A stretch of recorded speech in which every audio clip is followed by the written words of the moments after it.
তো নমস্কার সবাইকে, এটা আমার সেকেন্ড পার্ট। তো আমরা এখন আছি ভুবনেশ্বরেতে। তো ওখান থেকে নামার পরে এখানে বাস স্ট্যান্ডতে এসেছিলাম। আর সত্যি কথা বলতে যে এটা দেখে কোনো মতেই না বুঝতে পারবেন না যে বাস স্ট্যান্ডে ঢুকছি না এয়ারপোর্টে ঢুকছি, কারণ এত সুন্দরভাবে বাস স্ট্যান্ডটা ছিল যে মনেই হচ্ছিল না যে আমরা বাস স্ট্যান্ডে।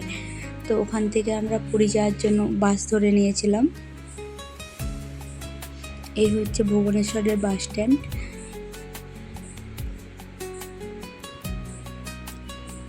তো আমি বাড়িতে এসে নেটওয়ার্ক ছিল না, ওই জন্য ভিডিও পোস্ট করতে পারছিলাম না। তো একটু দেরিতেই ভিডিওগুলো পোস্ট করছি।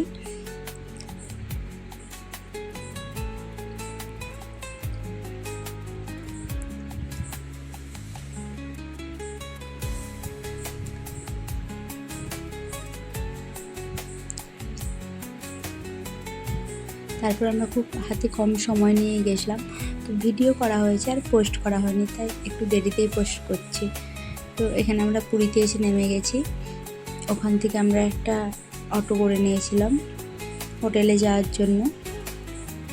আর সত্যি কথা বলতে পুরীতে না আমাকে যেটা সবথেকে হাই লেগেছে এই ভাড়া, মানে অটো করুন যাই করুন ওদের একটু রেটটা হাই থাকে সবসময়।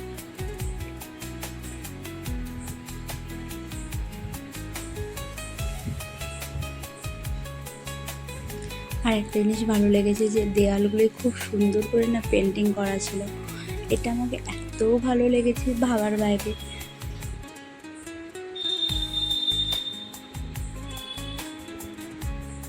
তো এরপর আমরা হোটেলে চলে এসেছিলাম। তো হোটেলে এসে জিজ্ঞেস করলাম যে রুম ফাঁকা আছে নাকি, তো যখন বললো আছে, তো ওই জন্য আমরা এখানে বুক করে নিচ্ছিলাম। আর আমরা যেহেতু একদিনের জন্যই গেছি, তো একটা রুমই আমরা বুক করেছিলাম।